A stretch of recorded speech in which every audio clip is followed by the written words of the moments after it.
There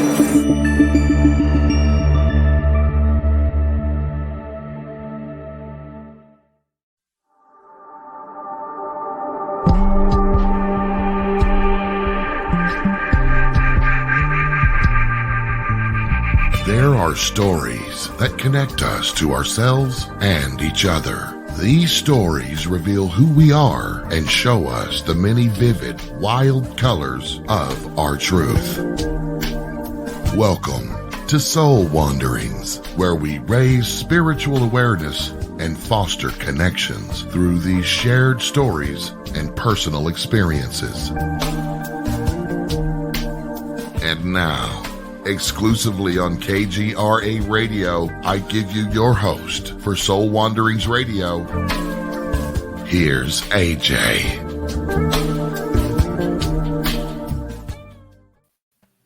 Hello, beautiful people. This is Soul Wanderings, and I am AJ Rasmussen, your host, and I am so tickled to be here with you tonight. Last week didn't work out, and when I'm not here, I get homesick.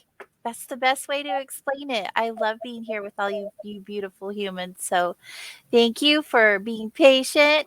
We are back tonight with a new guest, and I've really been looking forward to spending this evening with our guest, who I'll introduce you to here in a moment. He is doing some amazing work here on Earth, and you'll see once you get to know him just how great he is. So thank you to all of you who are hanging out with us. I see you guys piling in over on the KGRA Facebook and YouTube pages, and also if you're a member, hop on over to kgradb.com. Don't forget to do that. It's really neat that we can be here on video and share this time and space with you. Let's just get right started, because there's so much to share. Our guest has been through so much in his lifetime and is eager to share his life experiences with us and hopes to inspire you all. Let's just get right to it. Like I said, Adam C. Hall is committed to helping individuals unlearn the beliefs, behaviors, and habits that shield them from discovering their divine genius, the key to acknowledging and activating their true divine selves. And in his new book, Divine Genius, The Unlearning Curve, Adam shares the 13 universal wisdom teachings and the genius process that led him to his transformation, discovered on the extraordinary journey that took him from the shores of Santa Barbara, California, to the jungles of Brazil and Peru. So much happens, so much magic happens in those places. Hello, Adam. Welcome to Soul Wanderings. Oh, hello, AJ. It's wonderful to be here with you and all your guests this evening. I've been looking forward to being here and sharing and exploring. These are amazing times. So thank you for having me today. Thank you. I thought it was so exciting when you came across my email, and I was familiar with your work and who you are. You've done some public speaking, you've written more than just this book. You're on YouTube, you're getting your message out there to the world, which I always find brave, very courageous to put yourself out there. It's such a vulnerable way to share your light and your experience with others who may be going through something similar or have gone through something similar, who can relate to you. So thank you for showing up for all of us in that way. I can't wait to hear in more detail about your journey story. There's so many magical stories, like I said, that come from those really deep indigenous ways and cultures. People are reborn again, if you will. And from what I understand, you had your own awakening and spiritual experiences through those travels. So why don't you tell us a little bit about yourself, wherever you'd like to begin, so we can get a feel for who you are. Well, most certainly, and I'd like to begin by saying these are most certainly extraordinary times, and that poses extraordinary opportunity to really leap into the most authentic being that we all are, to really express our soul's light in the world. And my journey is one of, 7.8 billion or whatever that number is now on the planet. And I'm honored to begin to share a little bit about, I would say, my jumping point, if you will, because at some point in time, I don't think it's a question of if, it's only a question of when. The soul just wants to let itself out to shine all its beauty and glory in the world, and we all have that. But just a little background, I was living the picture, perfect, I guess I would describe, American dream. And I mean, many of us maybe don't even think about an American dream anymore. I'm not even sure what's even happened to it, to be quite frank with you. But during my day, when I was growing up in the 60s and 70s and 80s, we had this idea of the American dream. In other words, you work hard and you build your family, and you kind of get yourself in a big house, and you acquire all the nice accoutrements, and whether they're cars or whatever. And that's what we were pursuing, and many of us still are pursuing this idea. And again, it was an idea. So I was living that life. I'm a serial entrepreneur. I built 3 real estate companies, and I really became what I would describe as not a real estate developer per se, but kind of more of an earth conqueror. And someone once called me a millionaire jerk. So my life was really roaring along quite magnificently. And that was back in 2004, if you want a little time horizon. And I was just completing the most successful year of my life in business. And I have 3 beautiful daughters. And I now have 5 granddaughters as a result. Wow. That's a lot of feminine. Well, the universe knows what to deliver, right? You get exactly what you need, and they are exactly what I need, and they're the greatest gifts that any man could ever even imagine. It's just awesome. But ultimately, then that period of time, my days were kind of guided by what I refer to as the law of the jungle. And I believe this is very applicable still here today for many of us, which goes when the sun comes up in the jungle, whether you are the lion or the gazelle, you better run like hell. It seems like it is a dog-eat-dog world. It's every man and woman for themselves. It's a world that says, you're either going to be a predator or you're going to be a prey. And I chose the former at that time.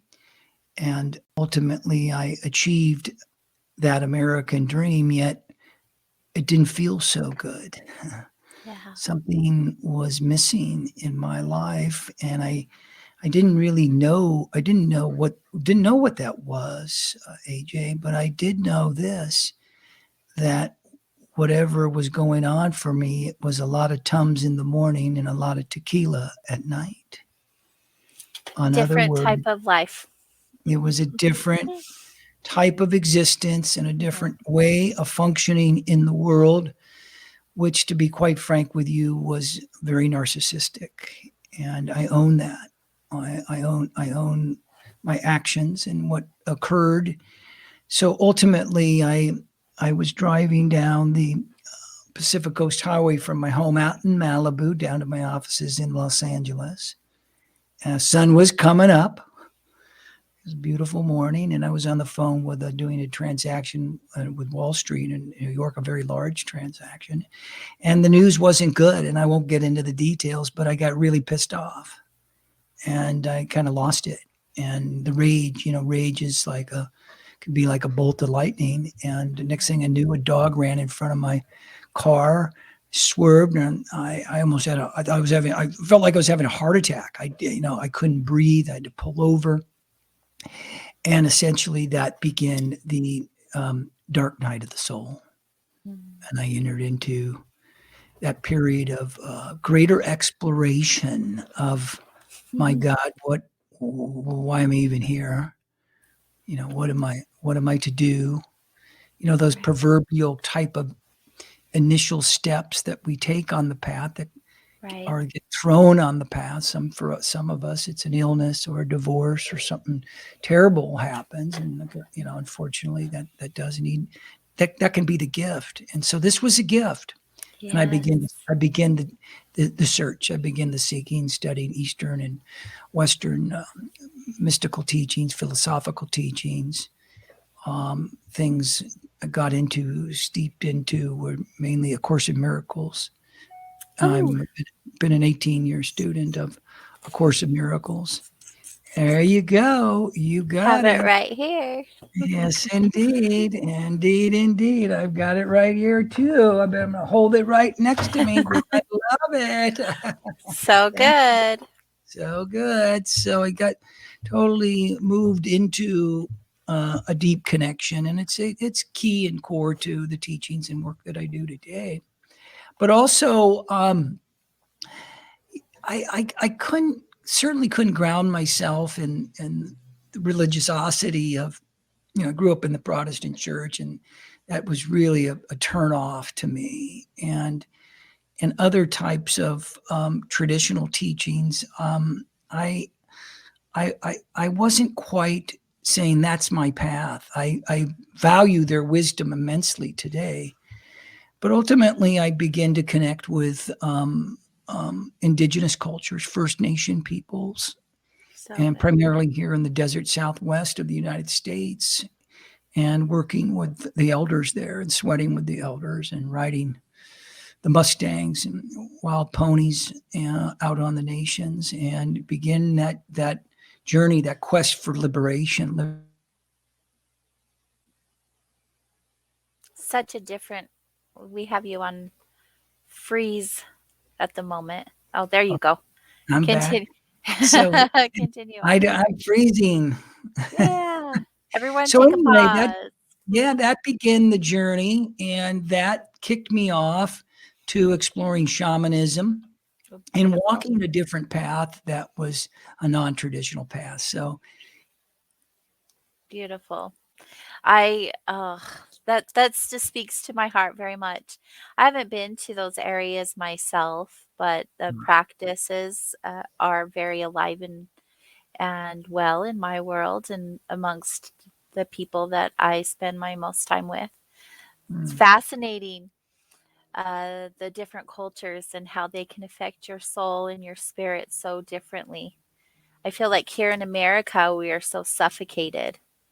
And the lifestyle that you said that you were living before this time wasn't fulfilling, and you still felt very empty. On the flip side of that, the experiences you had, did you find yourself going through some type of grieving process, like grieving your old self, coming into a new self? Well, that's such an important a question, because the answer is yes. And that grieving began as fear. Yeah. Really fear of the unknown, fear of the loss and of self, of identity. And of course, at the time, I didn't have the consciousness nor the tools to recognize that fear that was arising within me was this piece that was identified separately from nature and each other. Yeah. And this piece of this kind of ego mind, as I refer to it in the book, The Divine Genius, and as it has been referred to in the conscious world for of the ages. But ultimately, that grieving began as every step along that path, as I moved away into let's just say from Adam 1.0 to Adam 2.0, and the evolution and the transformation that we have on all of our spiritual paths. And ultimately, as you no doubt have found, that we become more conscious of our journey and more conscious of how we're feeling and our thoughts, and we become more emotionally intelligent. And, as a man, I confess I'm a slow learner. And but I was dedicated to taking those next steps and really leaving that world that was this idea of self that was very much a false self, not Right. knowing where that path would go. Right. But initially, but then along the way, things really changed. But to answer your question very pointedly, the grieving journey, the grieving process is one for me that's gone on for many, many years. And I've taken it not as a place of loss or fear or sadness, but moving into the gift of knowing that the journey is supporting me moving through and beyond the old separate self. So when I felt moments of that, then those were moments that reaffirmed I'm in the right place. Yes. At exactly the right time. And that grieving process has really wound down to really non-existent anymore for me. And COVID and some of these things took me really into a fullest place of self-love, and that was well underway. But I think the offering tonight from your beautiful question about grieving, AJ, is that let's be gentle with ourselves. Yes. Let's know that this journey is not, something that, I want to take a pill or it's going to be a quick fix. Now we can quantum leap. And I hope we talk later in our show about a lot of things that are quickening the journey or alchemizing the journey, if you like that more metaphysical language. So we can get real deep into some of those key things. But for me, it was about letting go, because if we're holding on, like I did for some time, or try to hold on, it only makes it more difficult, if you know It what does. Yes. Yeah. Surrender. Surrender and allow it, and it's such a beautiful process, at least the way that I view it anymore. Obviously, in the beginning of a spiritual journey, or whatever you prefer to call it, it's not beautiful. It's messy and it hurts, and there is grief involved, and anger, and every lower vibrational emotion that you could possibly have, because it's so foreign and unknown to you. And sometimes in a lot of situations, it's even so surreal, the amount of love, the love vibration that you have through the new experiences. You don't have the understanding as of yet what is happening, and so it seems very messy and complicated in the beginning. um, Yeah. Through that transition, however, you do learn the beauty in those past experiences and why they chose to show up for you, so you could choose to show up for yourself. Yes. Well, exactly. And of course, maybe that's not necessarily helpful for some of us when, as we sit here and share, but some people are really in the thick of it, as you know. And Right. these are such difficult, in my heart and is with everybody right now who may be suffering or going through a very traumatic thing. I read an article today, AJ, and get a load of this, and almost 50% of us have been affected in terms of our decision-making process of how we want to live in the world, what we want to do every day. And it's a direct result of the tremendous stress that is in the system, the article was specific to the pandemic, but it's a lot more than that. That's Right. really Right. minimizing the whole bigger picture. But You're right. most of our younger generation, primarily are the millennials, are over half, are having these tremendous experience, and it's evidence because there's the great reset going on, but people are leaving their places of work in droves all over the world. I did a show the other day in the UK, and we were talking about it, that there's this great reset, and people, over 4 million people every month in the US have left their places of work. And we asked why. Well, they didn't like it. It wasn't even about the money. They weren't happy. They weren't being fulfilled. Wow. We're here to be in a place of greater fulfillment. And, our job is joy. Our job is love.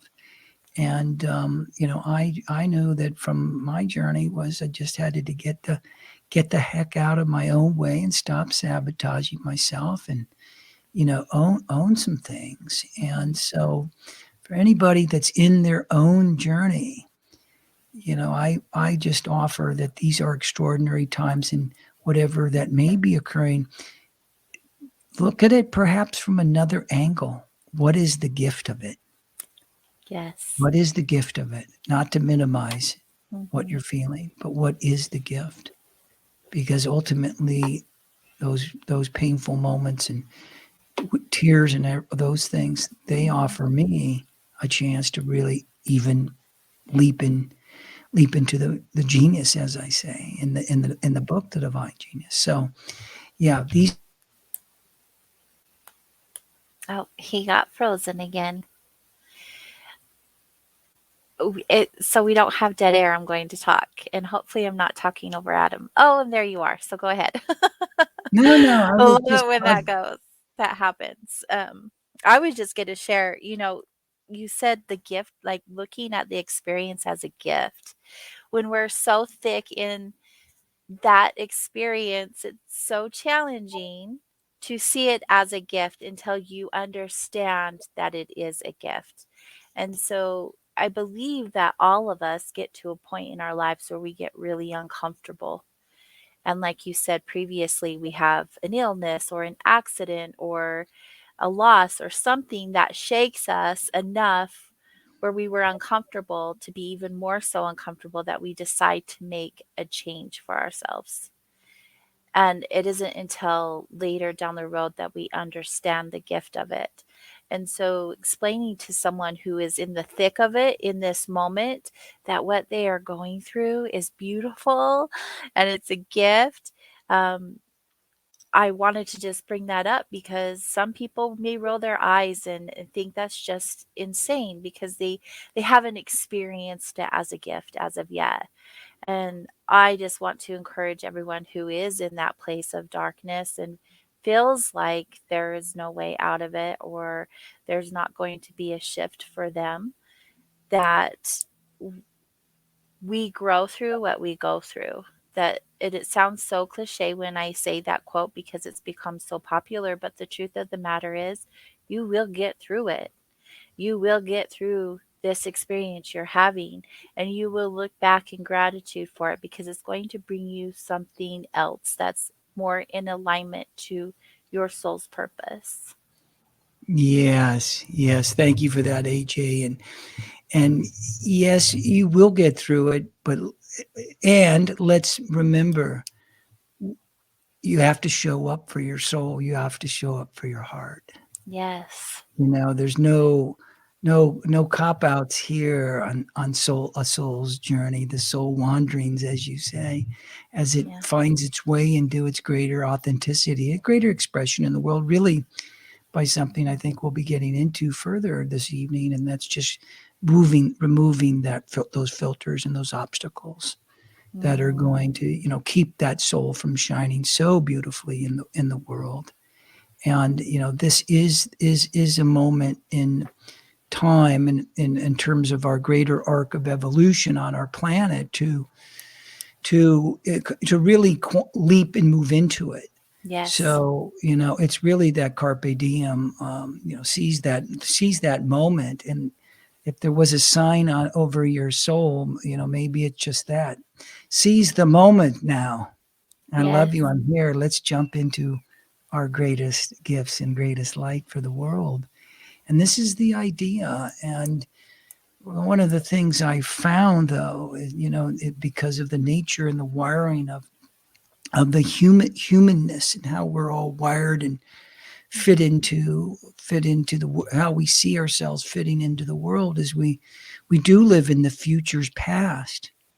In other words, the 67, 80,000 thoughts a day that we have, 99% of those are based upon past thinking and past experiences. We're hardwired in to see.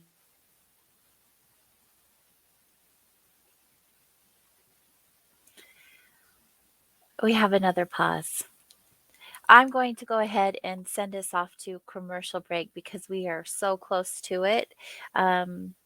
So for those of you who are just tuning in tonight, we are wandering with Adam C. Hall, and he is the author of Divine Genius, The Unlearning Curve, which we're going to hear more about tonight. We're just getting started. So stay close, everyone, and we'll be right back.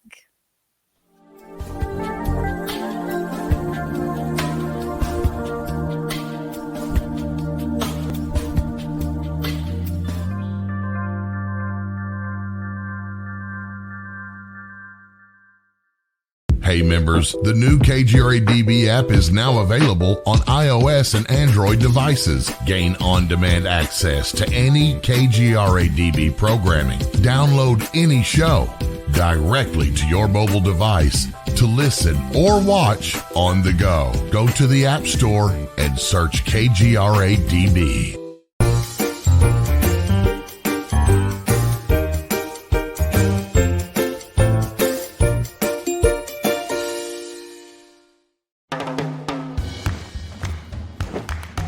I don't want to talk about it.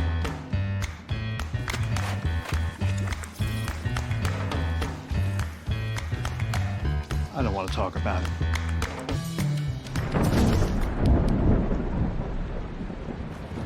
Families don't have to talk about everything, but they should talk about how to plan for an emergency.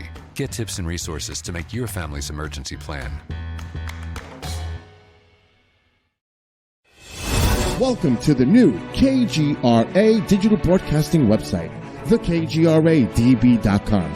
Here you'll find great new content, including the KGRA classics, great shows from our archives. You'll be able to see the show times and information so you can see what show is currently on air. The on-air live button, so just go to this section and you'll be able to hear the show live with exceptional sound quality. We also have the Vault section. Make sure to subscribe to get access to great content and special features. We have the make content for our latest news and events, so make sure to sign up and you can be part of our forum. So make sure to check out the new KGRA digital broadcasting website, thekgradb.com. We look forward to seeing you there, and we hope that you enjoy the new website.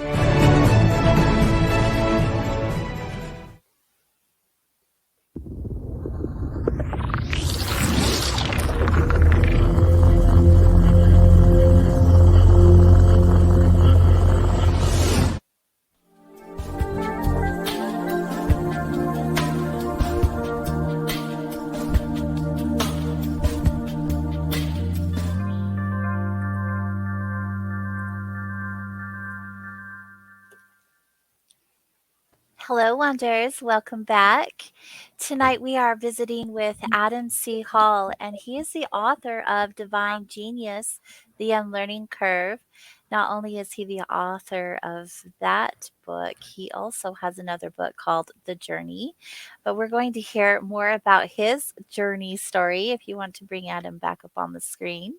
Welcome back. Are you there, Adam? We're having some. Oh, there you are. I'm back. I'll be flowing in with you.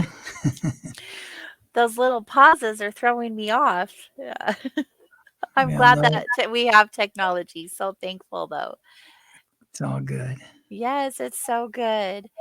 So we were talking about so many things, the gift of those challenging experiences and how they bring us to our truth, to our purpose, our to our soul. They bring us to the now, to the present moment, and so much gratitude for those experiences for me in my world. And obviously you have your version of gratitude for your gifts that you have received as well.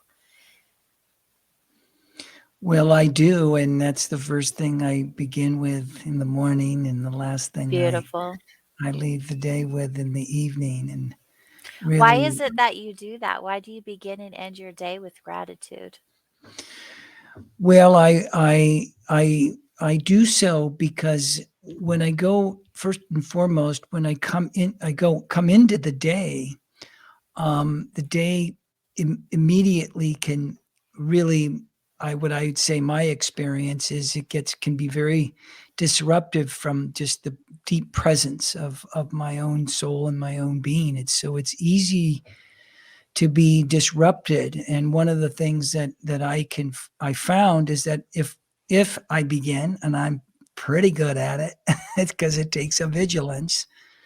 And when I begin with gratitude, and begin the day in the evening, is that it's a bit of a place of feeling into the joy of my life, of course, Mhm. and the gifts in my life, whatever that may be, whatever I'm feeling in that moment. I had a deep moment of gratitude going to bed the other night I had a visit with my mom, and my mom is reading my book, and Aw. she's 94, and she's having, well, if I do say, an extraordinary experience as my mom, reading about some of the deep personal feelings and stories that I share, and also about some of the wisdom that is in there. And I left that connection with her. She also lives here in Santa Barbara, where I live.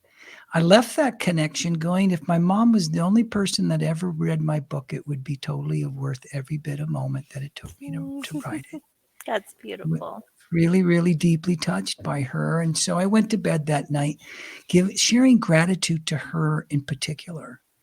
And and some days I'm giving gratitude to moments.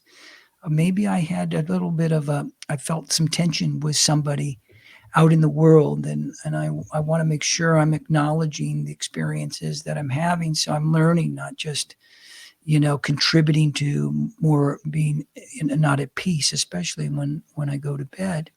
So it's a practice. It's a gratitude practice, because to me, it's not just an honoring of my own soul, Mhm. an honoring of who I am as a soul, as a man, but also an honoring of the people in my life. And Mhm. It's absolutely beautiful that you begin and end your day with a moment of gratitude. exactly, and It that does changes it. everything, all in the Well, middle. it's a shield of love. It's a shield that holds us in the light. Then I say shield because it really helps me as I move through the day and move through the night into a place of keeping that darker, those challenging things Mhm. out, or just keeping them at distance, because the world is that place of duality of light and dark, Yes, and gratitude really is like a pierces the veil of darkness. I agree. Absolutely. I'm curious, your lifestyle before you began the spiritual path was so different in comparison to how you live your life now. When you were living your former experiences, did you said you were going to Presbyterian church, but did you have any spiritual beliefs? Why were you guided to this end of a belief system versus like an organized religion or any other type of belief system? Well, I felt that spirituality, it was foreign, because when you fully come into and embracing your own spirituality, I found it becomes something that's joyful and loving. Mm-hmm. And until I came into a place where it was joyful and loving, it was full of fear and potentially something that I didn't want to get near, because those fear parts of myself, those ego parts of myself, feared the love, because love dispels the fear. Right. Right. In every experience there is, in every way. It does every time. So that journey was one that said, okay, I'm ready to leap and move into a more, holistic life. I didn't know at the time, but I have to show up for it. So I thought a lot of that stuff was woo woo. I really, Yeah. I really think there's, there's a lot of people that are out in the world, and I don't have anything against the New Age movement, and it served us very, very well. And a lot of things really have been they're so wonderful in terms of our expansion of all our consciousness and all our ability to move into our higher expressions of ourselves, if that makes sense, our higher selves, our genius self, as ever. Yes.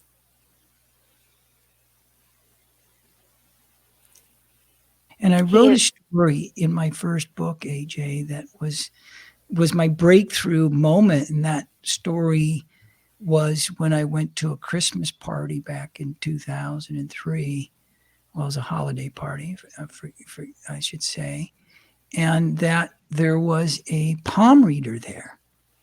And my wife at the time kind of pushed me to go have her read your palm. And I was going, whatever, that stuff. What doesn't mean anything.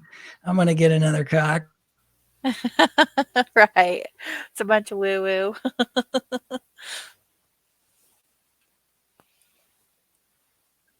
Ultimately, that palm reader, she said one word: separation.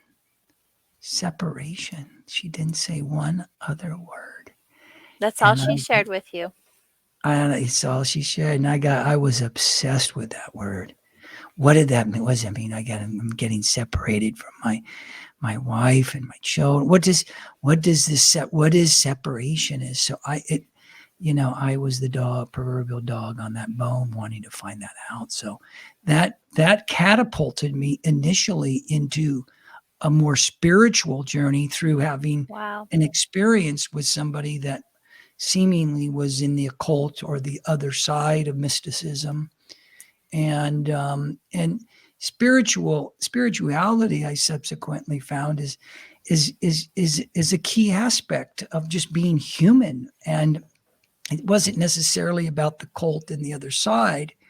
In many ways, it does involve the other side of reality, but it's something that's innate in all of us, and it's part of us. It's part of us as much as our body's part of it.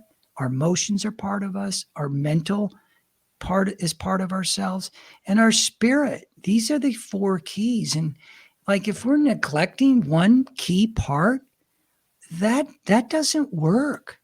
We know when we neglect our bodies that the body falls apart. What if you had a house that had four corners, but only three of them had a foundation, a support foundation? Your house would fall down.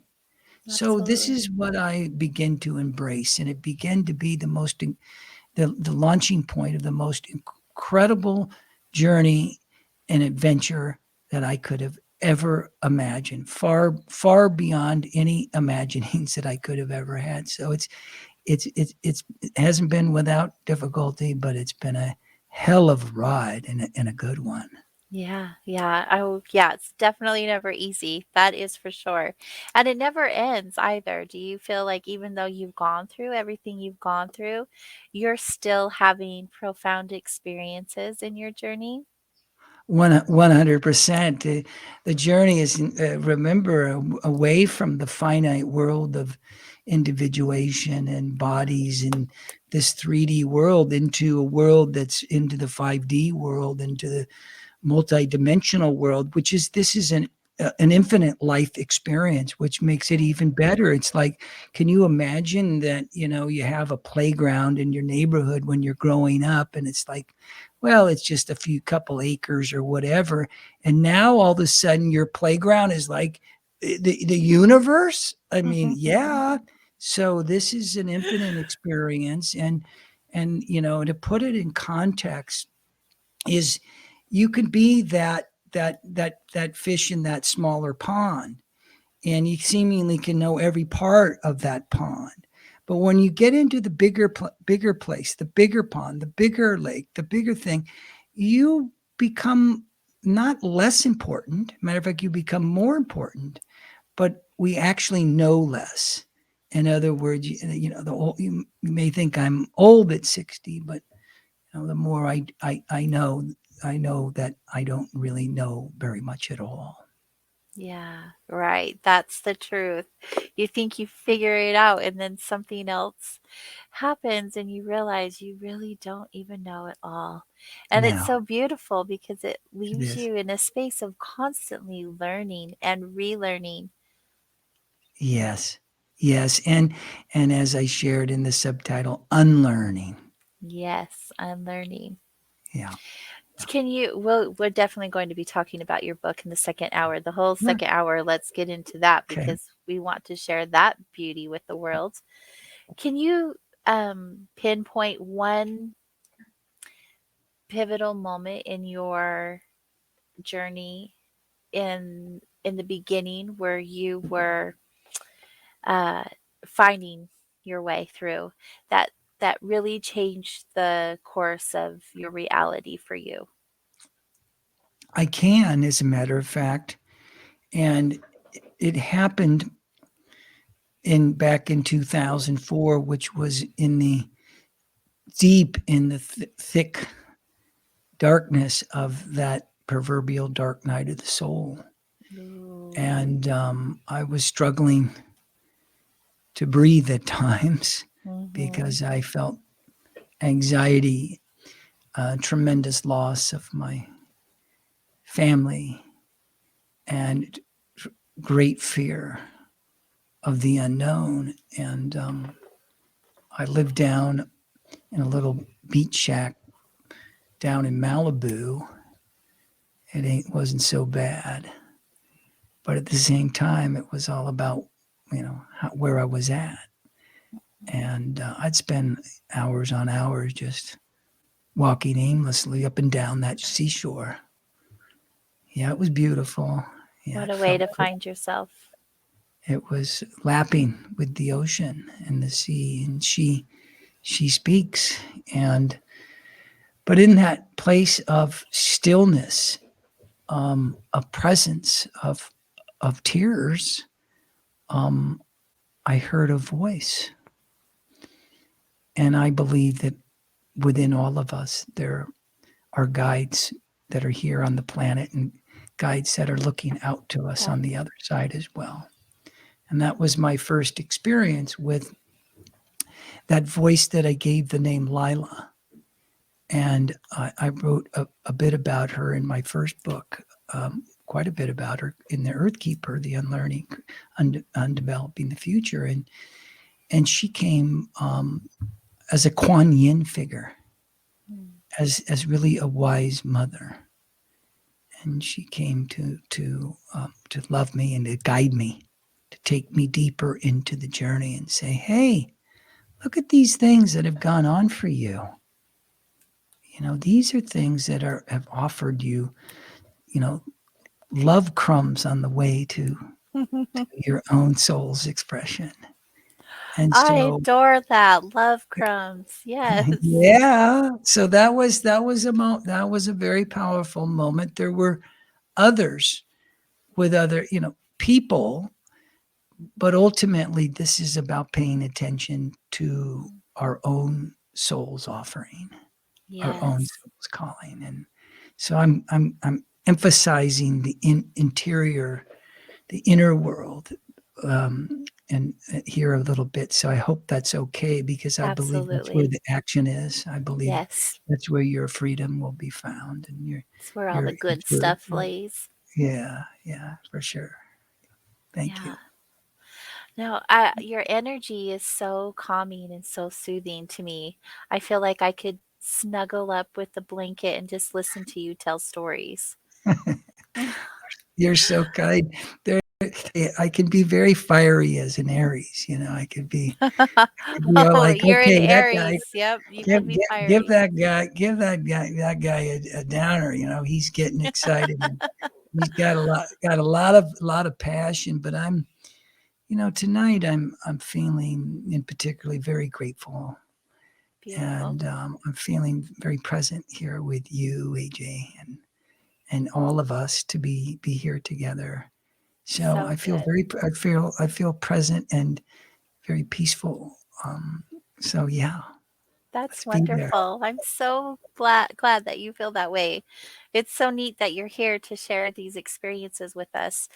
Um, a lot of the listeners that have shared with me have had their own spiritual awakening or dark night of the soul or their own experience in their own way.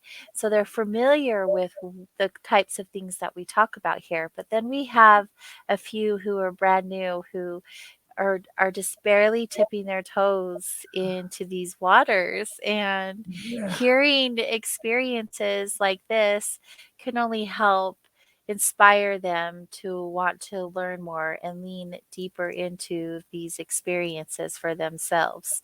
And having someone like yourself show up and be so present in the moment shows them and guides them to the places that are meant for them to go to, for them to be able to work through their own experiences as well.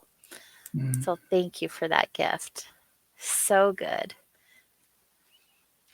You had experiences in the jungles of Brazil and Peru, and automatically, when people hear of someone going down into those areas, they automatically think plant medicine. You had an experience with ayahuasca, is that correct? Oh, I've had about a dozen experiences Wonderful. with the medicine. Yes, Beautiful. And it's not something you need to do, everyone. This is a personal preference. Some people that's right. choose not to. But for you, Adam, what was your deciding factor on why you chose to sit with the medicine?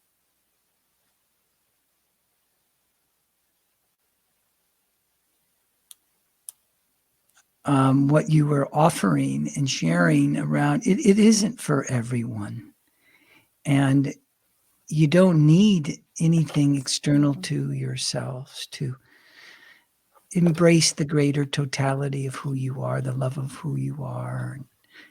There's nothing external that's necessary. It's all there present now. So just to Yes. emphasize that, Thank you. and we certainly could discuss if you are thinking about it. I have very clear ideas and protocols of who and what and where, because these are like pop-ups every weekend, everywhere. They It's have like a become, yes. yeah, which is I've only engaged in the medicine in very sacred ceremony, only with the ayahuasqueros. These are the master men and women who hold a space for these very powerful rituals, extraordinarily powerful rituals. And my journey to the medicine began back in 2005, early on my quest. And that journey was one of beginning to explore a deeper relationship with the ayahuasca. Mm. And the ayahuasca, for those of you who are not familiar with it, it is a plant medicine. It's a teacher medicine.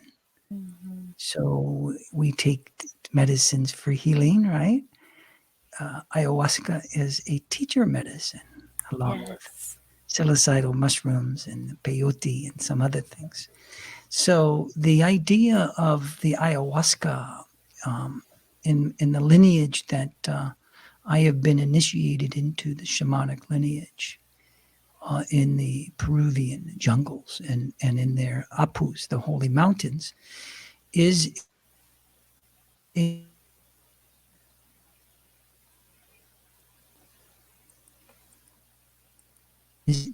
vine that we engage with that comes from the jungles, and it is brewed by a master ayahuasquero. He's a chemist of sorts in his own way, but ultimately he is also the maestro, a master of ceremony. Mm. And they are definitely ceremonial. It isn't a weekend retreat where we get together with our friends and decide to take a trip. Well, some people do that.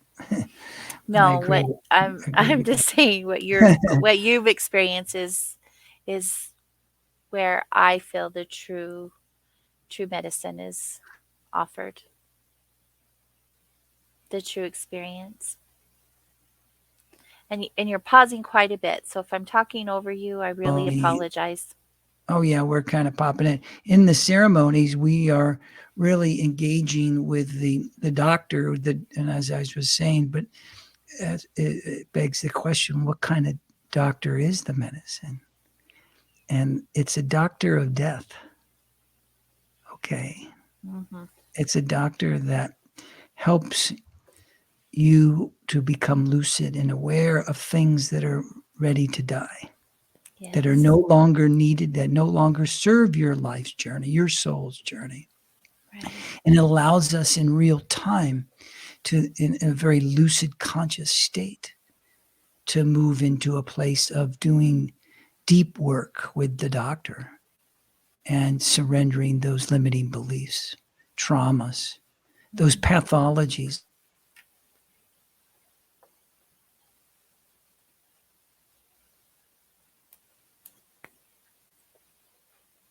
That medicine leads you right to exactly what you need to know in the moment. So again, very potent, very powerful.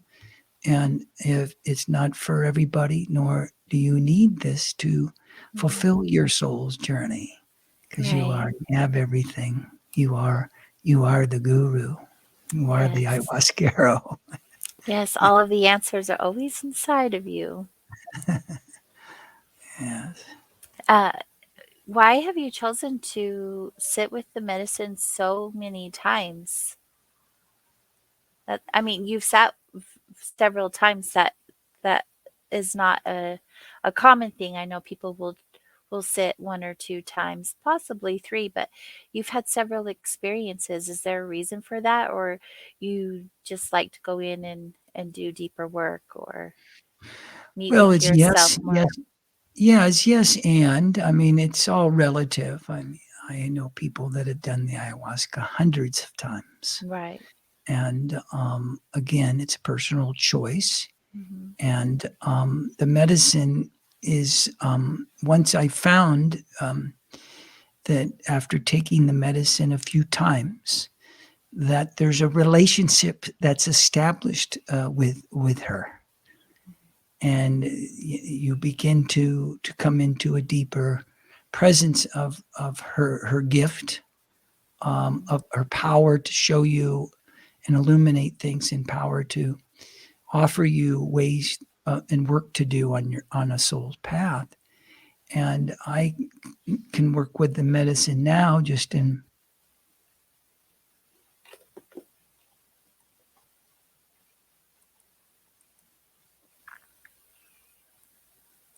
so the relationship with the ayahuasca is as I'm not going to say as needed, because we don't need it, but as called. As called. Does that make sense? Yes, absolutely. Yes.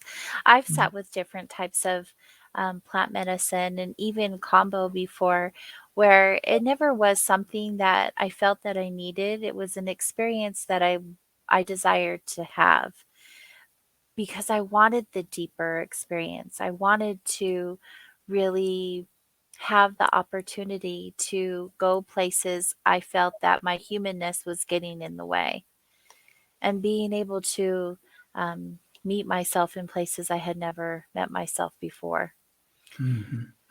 It's a beautiful gift. Yes. Yeah. One of Beautiful. those gratitude moments, right? Oh, yeah, that's for sure. Through those experiences, sitting with the shamans, you yourself became one through those experiences, or is that something that came for you down the road? It came in due course, and the path of the shaman is a path that is one that I would describe most fully.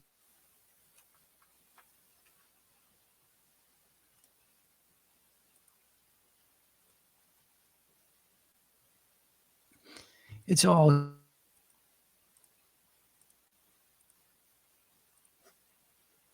We're not getting anything from you right now, Adam. It keeps freezing over and yeah, over. yeah, Well, for sure. maybe we could play around with that on commercial break. Well, I'm happy to explore that path, but yes to your answer. And it does evolve in time through series of initiations and rites of passage that are handed down by the lineage and ultimately comes through direct knowledge and an experience. So that is the path, and I'm constantly in a state of walking that path and being initiated into all kinds of things. Well, I don't even really know. Yeah. Well, it's necessary when you're living that type of life that you are constantly in touch with those teachings and that energy. It looks like we froze again, and it's an okay time to do that because it is the top of the hour break, which we'll do. So when we are gone, hopefully we get this situated. And in the meantime, you guys stay close because in the second hour of the show, we're going to be learning more about Adam C. Hall and his book that he just wrote. It's his newest book, Divine Genius, The Unlearning Curve. And it's where he shares 13 universal wisdom teachings and the genius process that led to his very own transformation discovered on his journey that he's been sharing with us. So stay close, everyone. When we come back, that's what we'll be talking about.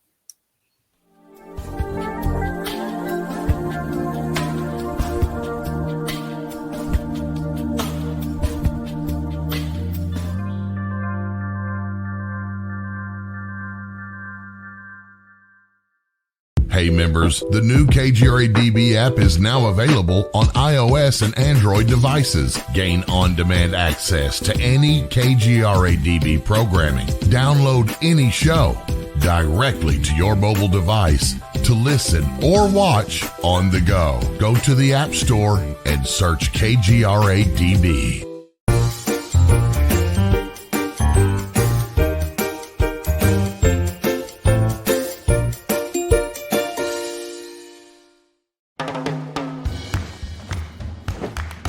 I don't want to talk about it.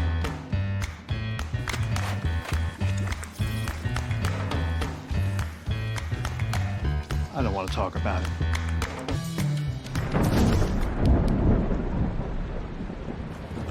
Families don't have to talk about everything, but they should talk about how to plan for an emergency. Get tips and resources to make your family's emergency plan. Welcome to the new KGRA digital broadcasting website, thekgradb.com. Here you'll find great new content, including the KGRA Classics, great shows from our archives. You'll be able to see the show times and information so you can see what show is currently on air. The on-air live button, so just go to this section and you'll be able to hear the show live with exceptional sound quality.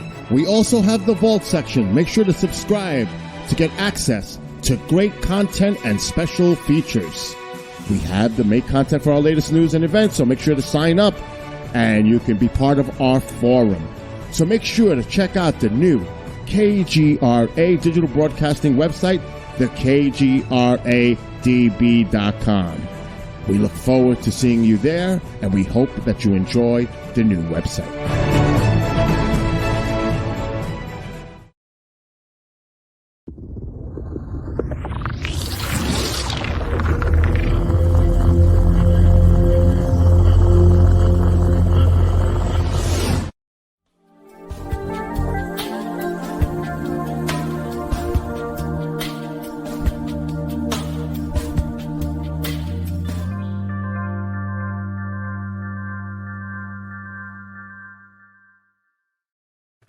Hi, everyone. Welcome back to Soul Wanderings. I'm AJ Rasmussen, your host, and our show, Soul Wanderings, is heard on kgradb.com.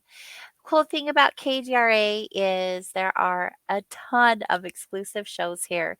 My show's not the only great show. There are several others. So I hope that you are visiting kgradb.com to visit all of the other great shows held here on this platform. Also, there's an opportunity for you to become a member of KGRA, and you can do that by joining the membership area.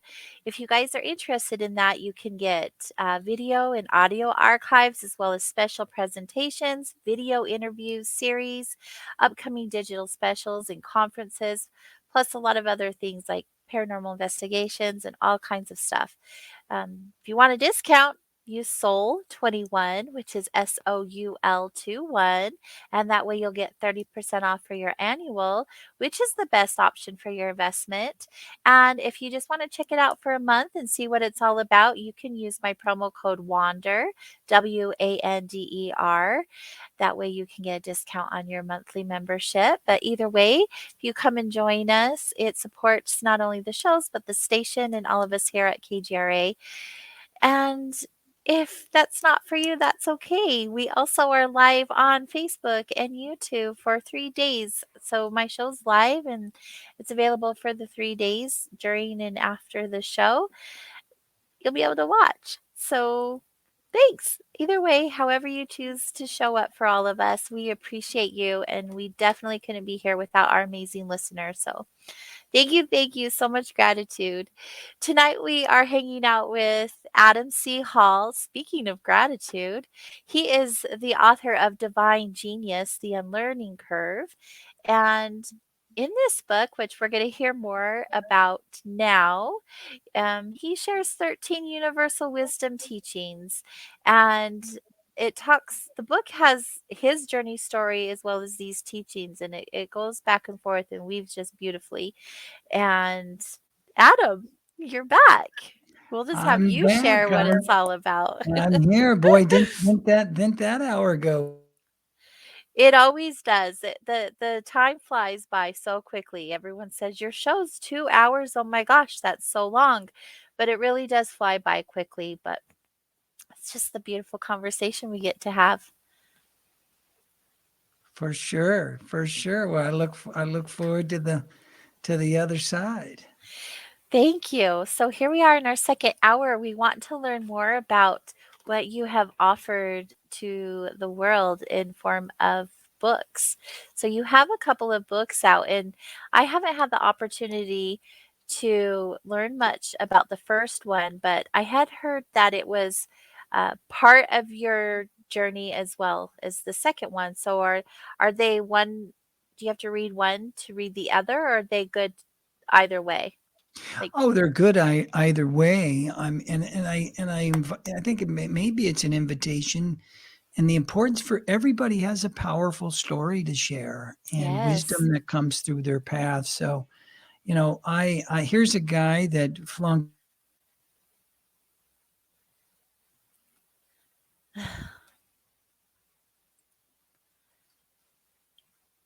And we can all step up and share our greater stories. So I'm in the midst of writing a trilogy of my life, but this particular work that I published here recently, Divine Genius, The Unlearning Curve, offers something quite profound. And it was a download because this book really wrote me. I didn't write this book. This book was written by the divine, by the universe. And as I tuned into that in terms of a deep listening and a deeper receiving of that, it brought forth 13 powerful universal wisdom teachings. And, we'll probably talk a little bit about this during the next hour, but that's the beauty of tuning in writing, that it doesn't just share the direct experience, but it also shares the wisdom, the teaching, and how, most importantly, it can be applied in your life. Because without the application, it's just a bunch of information. Mhm. And this is not about information. This is about universal and ancient knowledge, and knowledge that is applicable here in the modern era more than ever, especially what's happening in our evolutionary journey. And I hope we can get deep into that a bit, because as the ability to consciously evolve our lives versus having life happen to us is the key to sovereignty. It's the only thing that the soul knows. It just knows nothing other than the absolute fullest expression of your light, God's light, greater being, Christ light, Buddha light, whatever that may be for you. And this is the path, a path that I put forward, a path everybody has their own, that offers each of us to take back our power. We've given away our power, AJ, of that separate self. And this is about empowering the individual. They don't need anything or anybody. They have that power. And folks come along that inspire us, that offer great wisdom and practices. That's great. But it's all what you do with it. And it's all about your power. And this is a journey that I took, and an offering that I share, not only through my direct experiences and those challenges, those grieving challenges like you talked about, but also the opportunity to really take a leap. And it's in one way it could be a leap of faith, and it's not a leap of hope, because it's a leap of faith that says to lean into our deeper inner trust, that place of safety within ourselves. So this book is really about that leap, and that quantum leap into our fullest authenticity and purpose. It feels so good. I love this stuff. I just want to eat it all the time. It's so good. You said you hoped that we really got into it. I'm open to you sharing with us as much as you desire to share with us about what you are choosing to, and how you are choosing to show up. And so whatever that looks like for you, I did want to ask, however, how are these teachings that you learned through your journey? Are these teachings that were downloaded to you, or epiphanies you had, or experiences you had that you chose to share with everyone? Well, it's a beautiful question, and it speaks.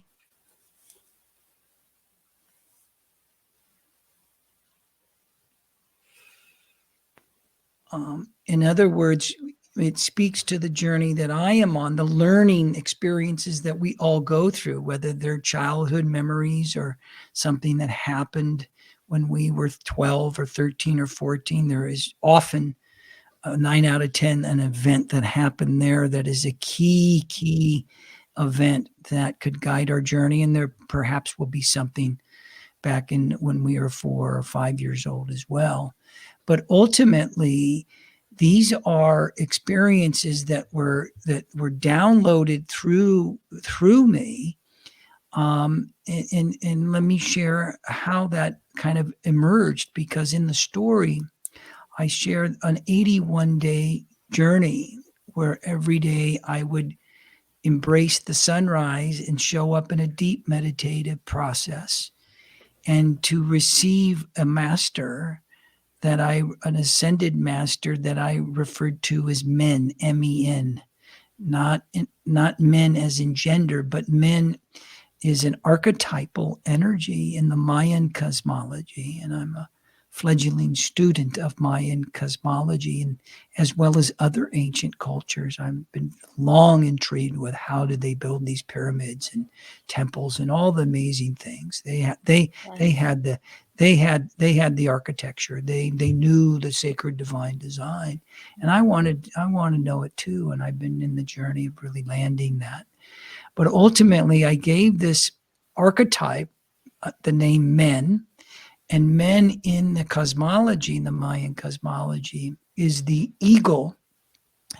and is the eagle and the condor, the eagle in the north of the hemisphere of the heart, of the mind, and the condor of the southern hemisphere, of the heart, to bring the condor and the eagle together as one.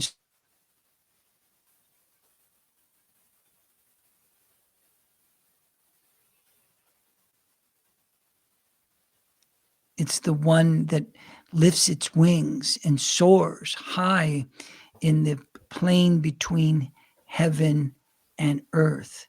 So the eagle, condor, is the intermediary. So this wise master I visited every day for 81 days. Wow. Sometimes those sessions were 2-3+ hours in other realms. Wow. And downloaded and received his teachings, of which I share intimately in the Divine Genius. And as I received those teachings that he shared, I integrated that into my own life journey, my own life's teachings. And so the intersection of his teaching and my teaching, when they come together, that was what created the magic of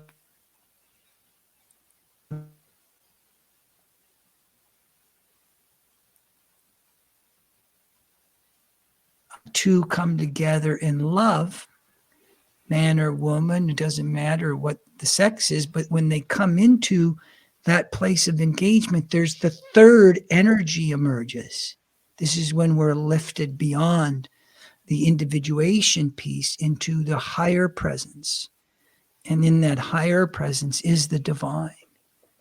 And that is the place where we can build relationships with a beloved, or the nature, or we can connect into a place of nature spirits or angels, if you believe in that, or ascended masters, whatever that is. So this was the journey that connected into a meeting place that resulted in these powerful 13 universal wisdom teachings that are applicable in everybody's life.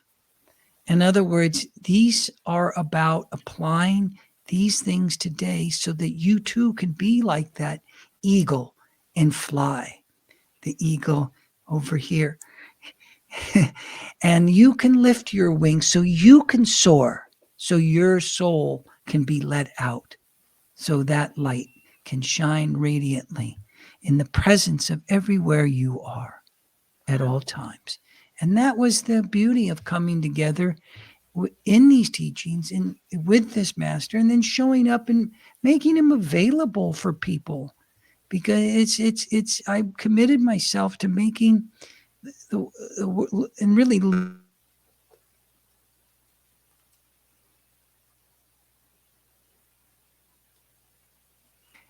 and the offering really to do that was to show up and offer a path, not just another thing that's already out there, right, but a direct path that is about your own sovereignty and liberation of your soul, so that your soul's offering can shine and contribute to the world. We need every soul right now.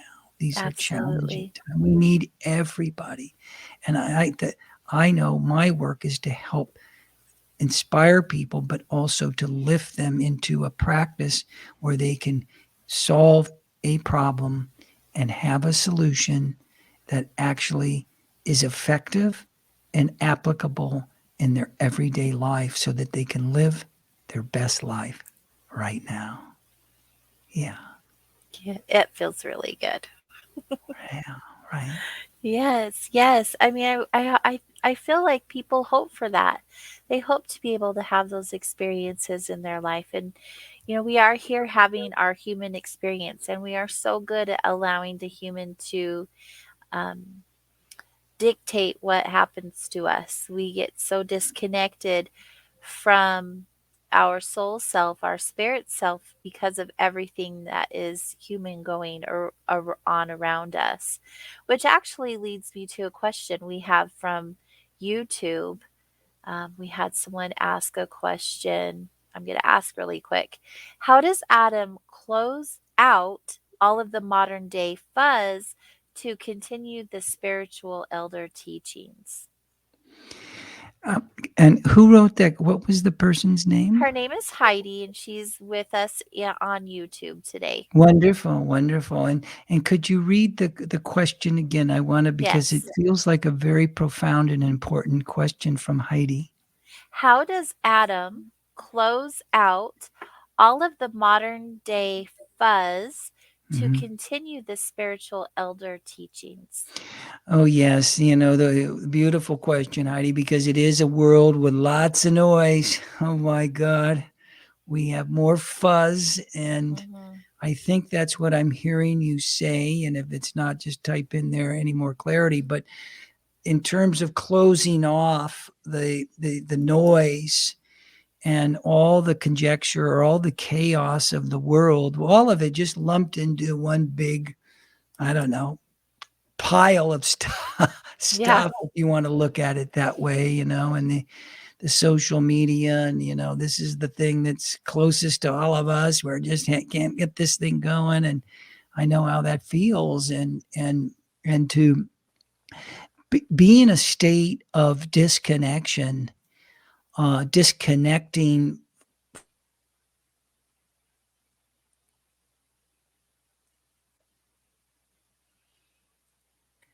and be in a place from the ancient wisdom keepers, the men and women that carried the wisdom over the millennials, is an art form. And let me explain. And I refer to this.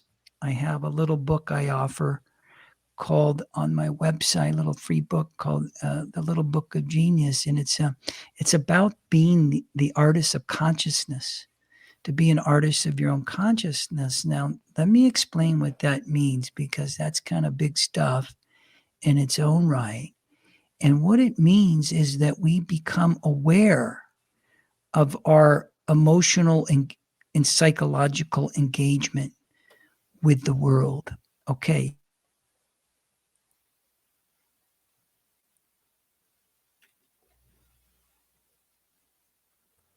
Turn off your devices, put it all away.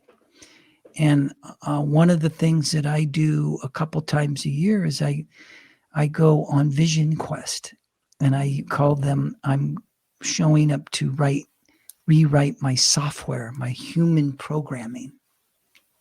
And the place I go is in the wilds of the Sonora Desert in Mexico. I mean, it's out there, and it's stunningly beautiful. It's amazing.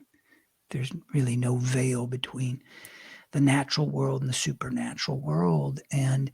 But ultimately, when I go, because there's not a phone there, there's no internet there, no Wi-Fi, no nothing, I'm supposedly not connected, right?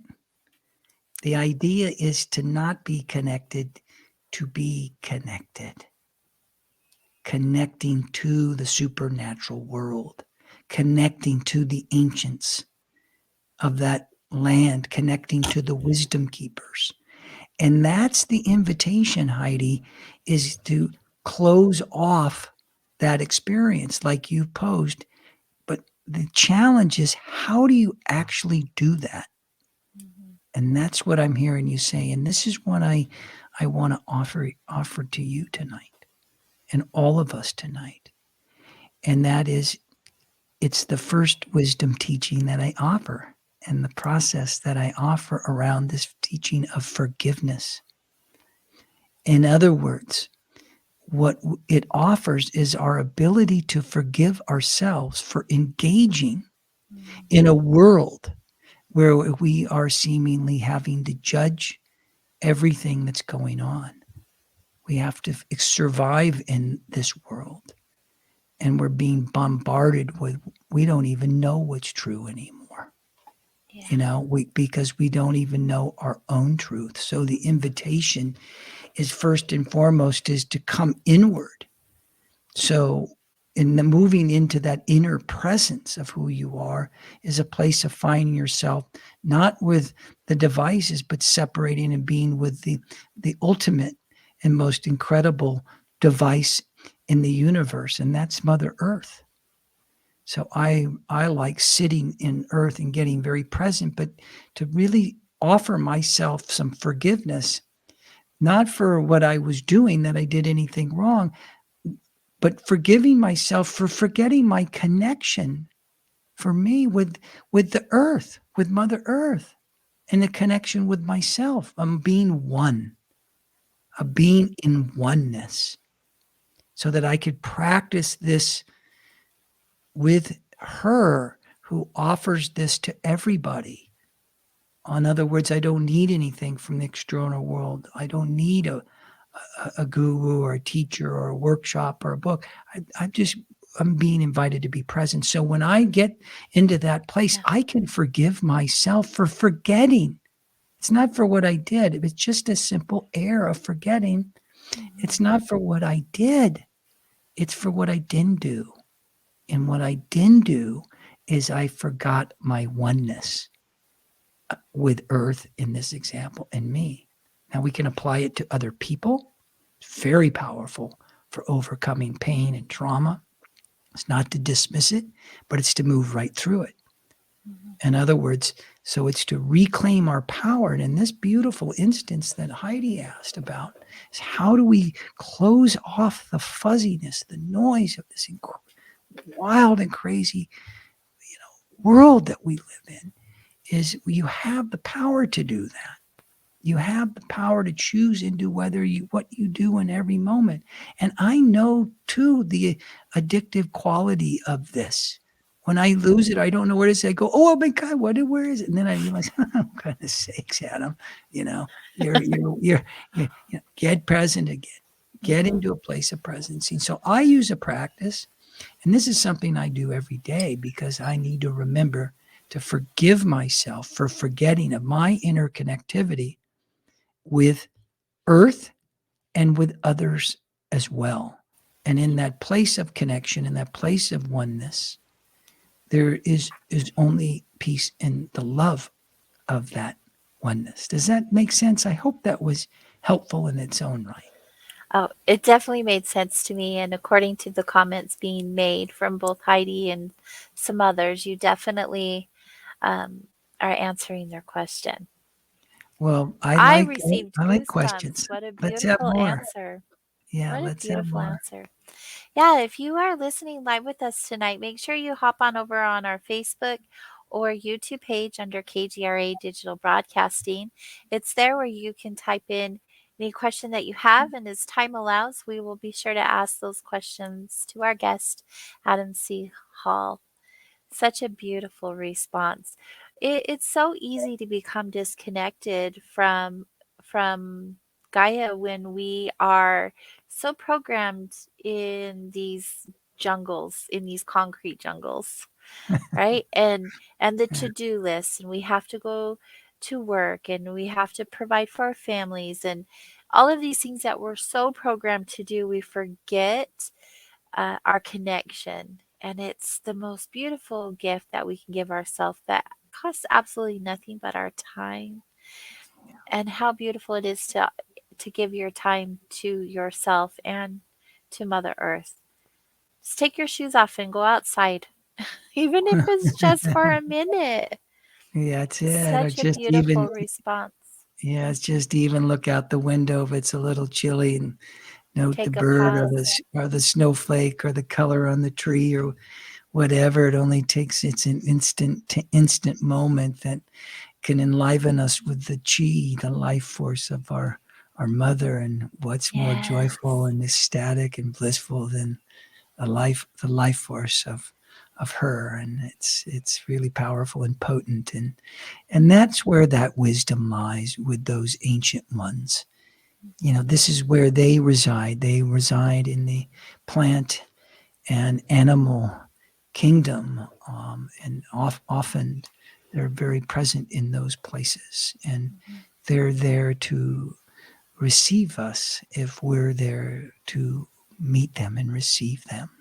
And they have incredibly powerful wisdom. And exactly, I can say this with certainty, exactly what you need right now is waiting for you to show up there and to receive that. Yes. Thank you for the invitation. Uh, So beautiful. I just want to soak in this energy. It feels so good, Adam. Thank you so much. I want to continue talking about your book though, because I want people to understand the greatness of it and grab a copy for themselves. You bring up 13 universal wisdom teachings in the genius process in your book. Why 13? And can you tell us a little bit more about what those teachings are? 100%. And 13, I want you to think of them, I would think of them as steps on a path. So if we're wherever we are on the path, we're all on the path. We're all spiritual people. And whether we recognize it or not, it's a whole nother question, obviously. Early on in my path, I didn't recognize myself at all. I mean, some people identify themselves as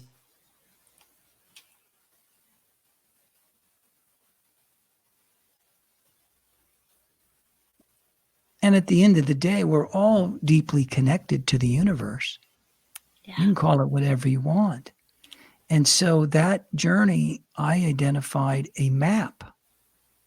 And the map takes us back to what I describe as a place of unity. And that place of unity is the place of the inner temple of the soul.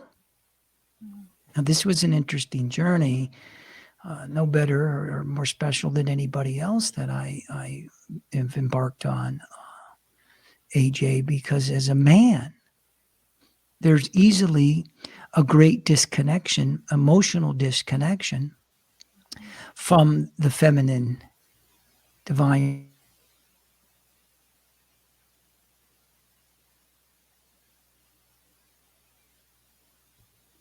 or the divine masculine that resides in all of us.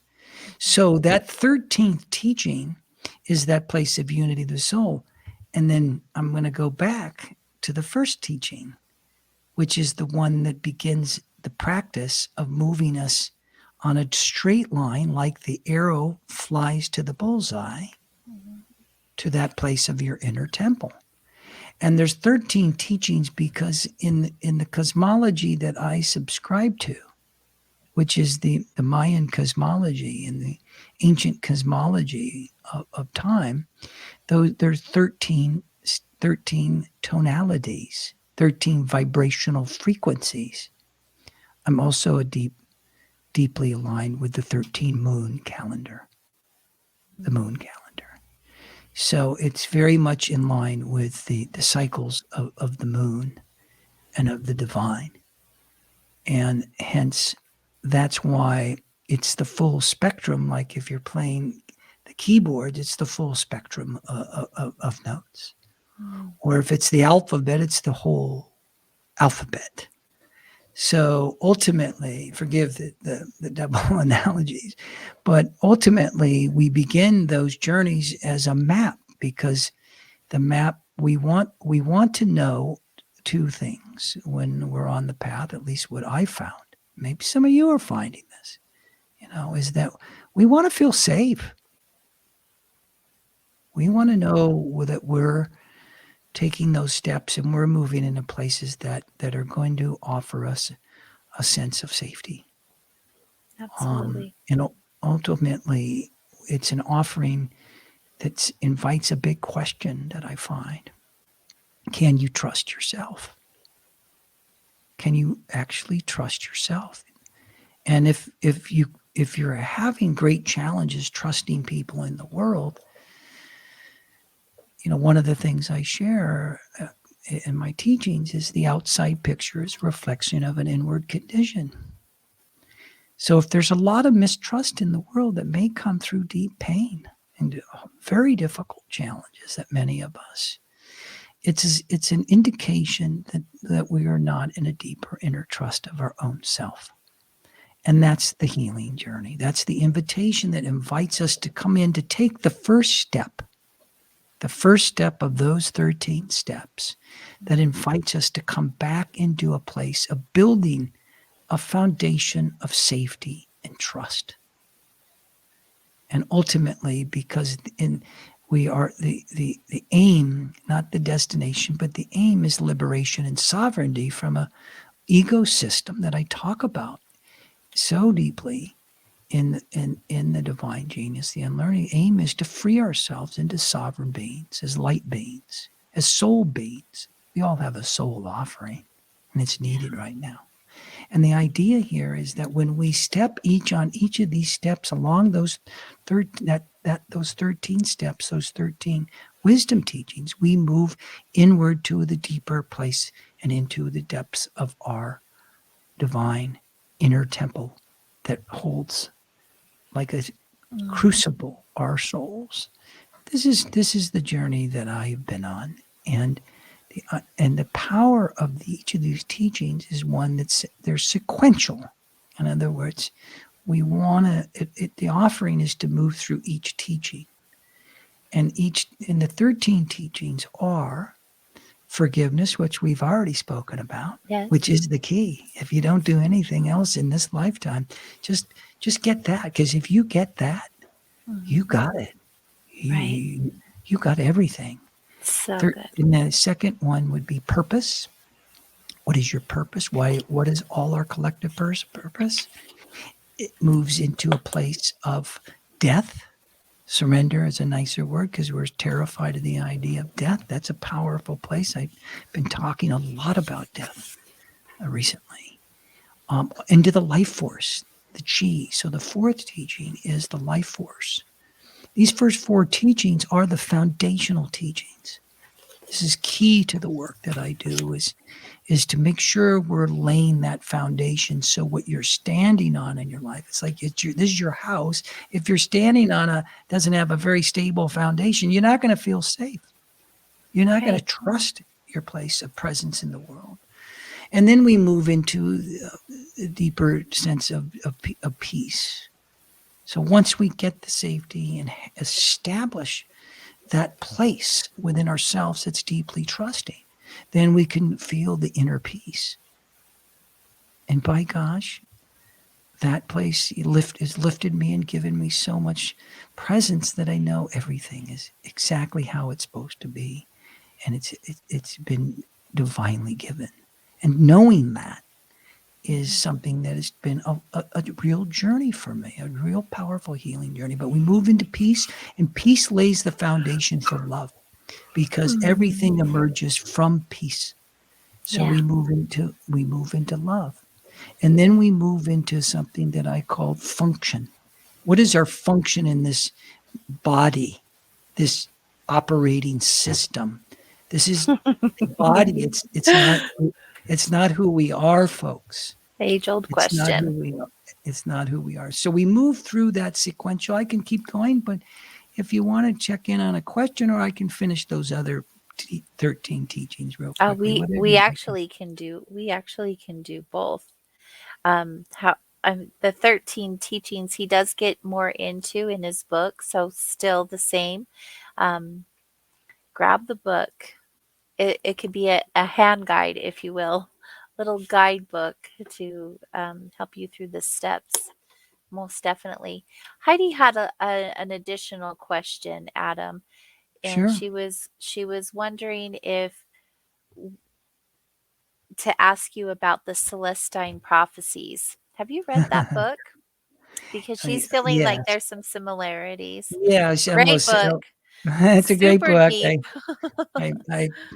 A great book, and the movie doesn't live up to the books, Billy. You can watch the movie. I think it's on Netflix or somewhere. Oh, I didn't even know there was a movie. And I read it straight away. I enjoyed it. It actually rang a bell for me, because I like the adventure. I'm an adventurist. I believe in spiritual travel. I believe in spiritual adventure. I believe in epic nature that offers deep wisdom. So Celestine prophecy is a beautiful adventure into the mysteries. And I hadn't seen it or thought about it for many years. So thank you for speaking to that. And, and the timing is actually good because we were talking about that wisdom teaching number 7, which was the function and how we want to function. And do you want to function in life where life is happening to you? In other words, where you're at the dictates of a past experience or your parents' life that they lived or the place you work? Or do you want to have life happening through you? Do you want to step up into your own adventure? How do you want to be functioning? So that's the idea. And, once we move into that, then we get into things like destiny. A very powerful idea of fate versus destiny. And, and the idea of becoming a person of destiny is where we have fully we're reclaiming our power and we're co-creating our destiny. In other words, we're in a place of instantly manifesting. Yeah, I know that sounds participating. Wild. We're participants. Yes, exactly. We're co-creators in the manifesting our hearts. And in the indigenous work and the shamanic work we do, we call it dreaming your world into being. So this is super alive right now. Then we get into divine doing, divine being, doing and being in the world from your authentic self, your soul self versus your separate self. And then that takes us into involution. That's when the descent of the divine mother, the divine father, begin to penetrate into the human energy system. In other words, we begin to be penetrated deep into our DNA. And that's a very profound journey through that. And then we move into our conscious evolution, where we're conscious evolutionary, where we're awakened and we're fully in the presence of our own evolution, and the world becomes, more our oyster than anything else. And that 13 teachings, the unity. So this is a very powerful path, and it's a path that may sound complicated, but I want to, before we leave tonight, at least talk a little bit of why it's so simple. If you begin the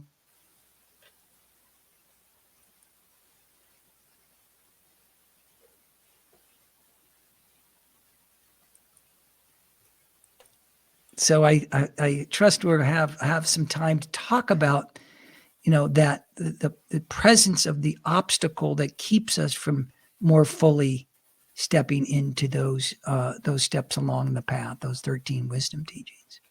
Please do share. I'm seriously, this is your time to share whatever you desire with us.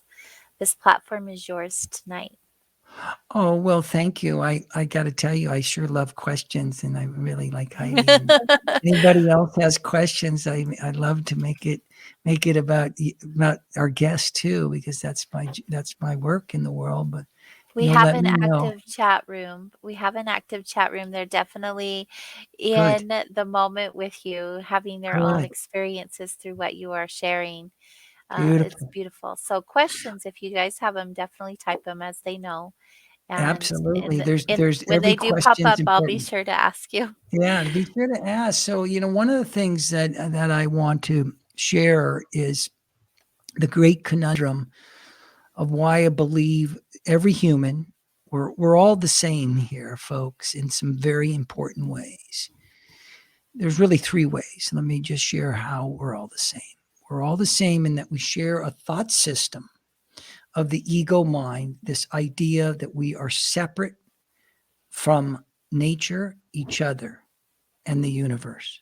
It's an inane idea that we are separate, but we decided that we wanted to venture off to individuate ourselves and think we're separate.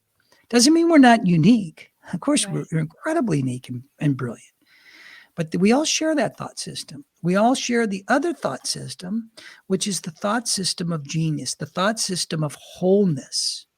This is the thought system that in Christianity, we would refer to it as the Christ mind. In Buddhism, the Buddhic mind. Right. In Zen, the no mind. In Taoism, we refer to it as the Tao, the whole, the universe, nothingness of it. So we share these two minds, but here's the key.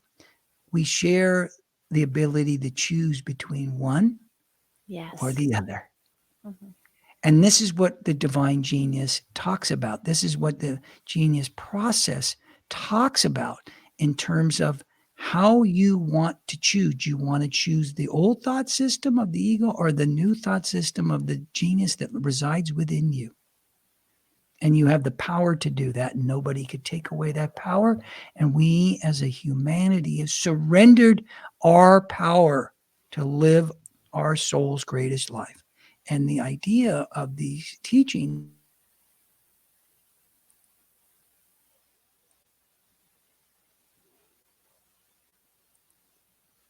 move through where we can choose that genius within ourselves. We can make that choice. And here's what makes it so difficult. It's not that we need to acquire anything. That genius, that divinity, that light, that love, it's been given to every one of us. Yes. It's already there. The challenge is how do we take away the filters and remove the obstacles that keep us from recognizing, remembering, experiencing that in life. In this book, I wanted to make sure people don't spend lifetimes trying to seek and find that way to that pathway that takes them directly into their own genius. Now, there's many paths. This is just one, but this is a straight line. This is the arrow of you flying to the bullseye.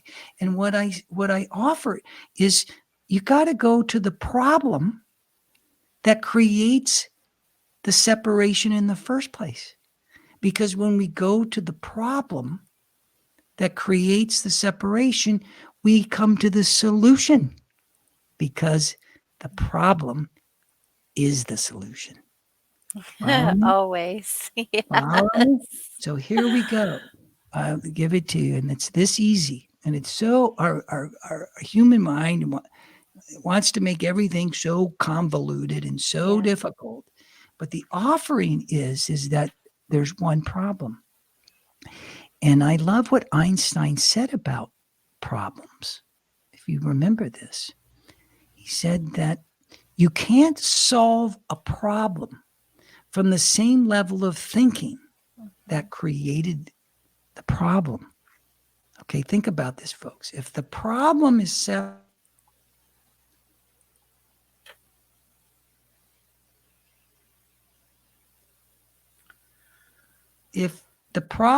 separation, we can't solve the problem from a place of separation. So what do? That's a seemingly impossible problem. Well, it's not. Here's what I'm here to say. When we identify what the problem is clearly the ego, which is merely a thought that we can be separate from nature, from each other, and the universe. That one thought that created that thought system of separation, the ego, is the thought that keeps us from our soul's greatest light. So what do? Here's what we do. We begin to look vigorously at the thought system of our separate self. And the genius process and those 13 wisdom teachings and all the teachings that go in there and the process, the steps that you can take is about taking apart, unlearning Yes. that thought system. Because when that thought system drops away and it's begin to be recognized for what it actually is and what it creates in our life, I think if you're not having the experience, but when I begin to recognize it, I said, why the hell do I want to be functioning in a world and having this experience when there's this other experience just sitting right there present for me that is going to offer me abundance. Right. Brings me love in my life. Doesn't mean I don't have challenges. I'm in the world. Otherwise, I wouldn't be here. That's life. But in that process to move from that thought system to the thought system of the genius within you is a journey, and it takes a map. And these 13 wisdom teachings offer the map. And in that journey, we get to become fully alive into the idea of our own self. We get to take the hero's or the heroine's journey to heal our lives from that separation. So that's a big arc in a very short period of time. So I hope that was fairly articulate for people, and they may want to listen to it again, or you can certainly check out my website where I'm offering a free ebook around abundance that shares some of the teachings. Or if you feel like, if you're so inspired, definitely pick up the book. It's a guide. It's definitively a guide that and that can get you along the path and save, well, years. And as my good friend Alberto Vialdo would say, could save you lifetimes of work. I would agree with that. Lifetimes. I never understood why, if we have the opportunity present itself for us to learn or heal an experience, why we wouldn't jump on that opportunity so we didn't have to do this again. Fear. There is that. Fear. Yeah, you're And right. and You're in right. every moment I speak months to this and I observe my parts of myself that are the fear parts of my life. We know when we are in fear because everything we do and every experience we have is either a moment of fear or it's a moment of love. You're right. It's that simple. It's fear or love. And the question is, well, what do I fear? What do I fear? Well, death is the biggest fear. That we fear that we're going to die. And yeah, the body does die. I mean, the question I ask at the outset of this book, which became literally the impetus behind this entire journey to receive and elucidate this message of the divine genius, was driven by one question. Can you get out of this lifetime alive? And this is about not like, waiting to the end of your life going, oh my God, what happened? I'm ready. This is about dying consciously right now. This isn't about us living physically forever, although, in this day and age, we'll probably get into the hundreds, and I'm shooting for 116. But the idea here is that we die consciously now because we free ourselves of that old ego problem that takes us back to freeing us from the things that keep us locked in that thought system. And this is the invitation to embrace our death consciously now. In the chapter,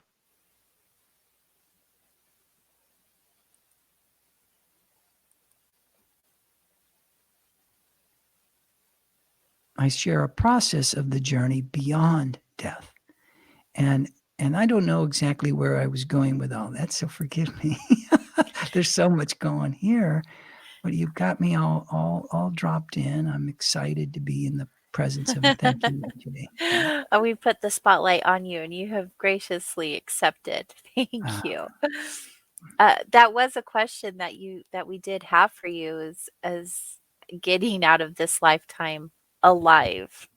So I'm glad that you brought that up, because a lot of us do fear the dying, and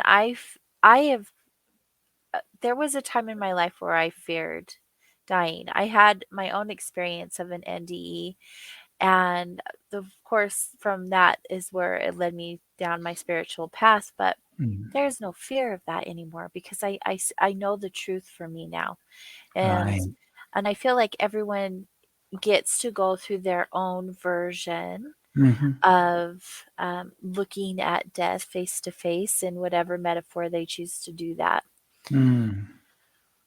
And either way, I look at death so differently now, not just the death of the body, but the many deaths that I've had as a human.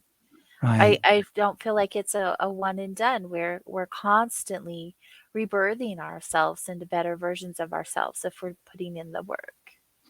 Well, yes, our immortality is our soul. The soul is not birthed or does not die. It's immortal, and this is the beauty of when we die consciously now, when we get out of this lifetime alive by recognizing we're not simply this body. Right. I went deep with this with my mom the other day, and she's 94, and we shared because she's reading the book, and I want her to know that it's to feel safe and to trust that next movement, and that she gets to choose when she wants to make that move. Right. And it was really a beautiful time, and it just leads to the journey where we can make these choices right now to free ourselves now, not tomorrow, not next week or next year or next life. This is our moment. I admire and honor everybody. It's a courageous journey, this journey of humanness, isn't it? It's like, my God, it's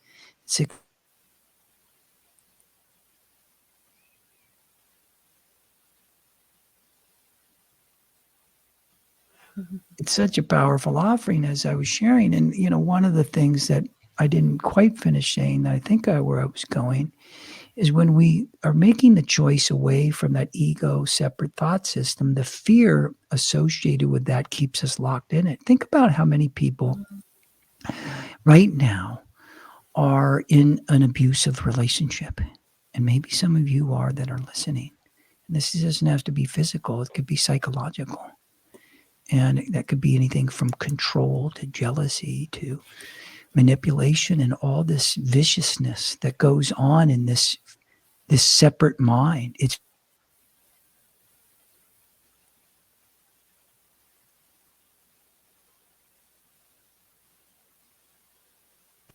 We do know that because we can only look out through our history of our humanity and what that separate ego mind does. It's a murderer. And so we want to free ourselves of that. And we want to do that in a way that's not in that. You can't solve the problem in there. So the idea of the divine genius, the unlearning curve, and the wisdom teachings in the map,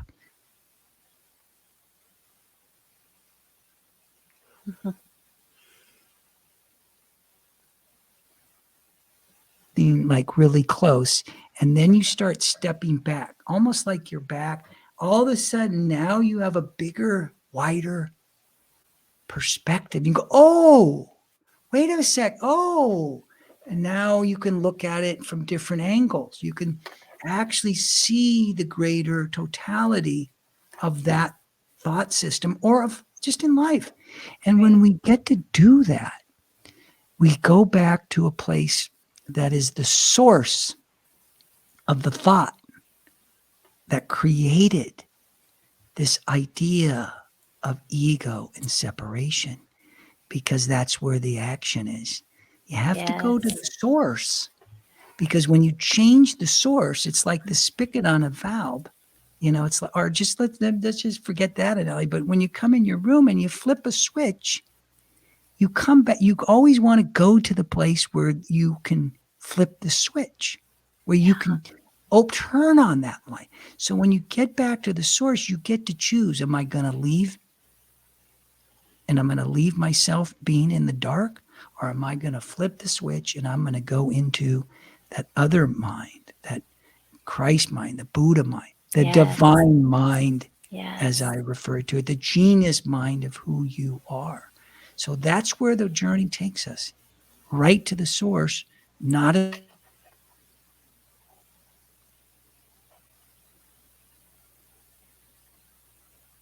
times, if you believe in that.